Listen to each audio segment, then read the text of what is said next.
দিনের বেলা কলিজার টুকরা মেয়ের গলায় ছুরি চালিয়ে মাথা আলাদা করতে পারে। মেয়েটি কেবল 1 থেকে ক্লাস 2 তে উঠেছে, 7 বছরের মতো বয়স হবে।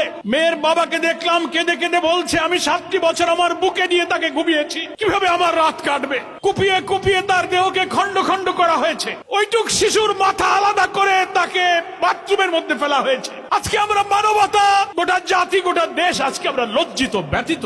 আমরা শিশুর আমিসার মা বাপ, এই দেশের সমস্ত মায়ের কাছে আমরা ক্ষমা প্রার্থী। মানবতা আপনাদের কাছে আমরা আজকে লজ্জিত। আমরা যারা রাজনীতি করি, সমাজ দেশ সভ্যতার দায়িত্ব নিয়ে মানুষের কল্যাণের জন্য যারা রাজনীতি আর আদর্শের কথা বলি, তাদের সামনে এত অমানবিক, এত ঘৃণ্য, এত পৈশাচিক দৃশ্য আমাদের বিবেক ক্ষতবিক্ষত হয়ে যাচ্ছে।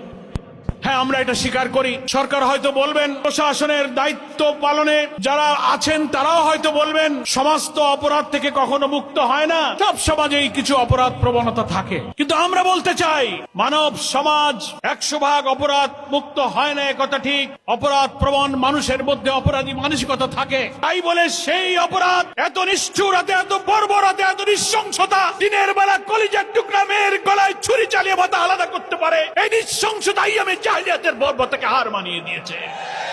দেশের মানুষ কাঁদছে, মায়েরা কাঁদছে, পিতা ক্ষোভে দুঃখে বলছে, আমি বিচার চাই না, বিচার হবে না, আপনারা বিচার করতে পারবেন।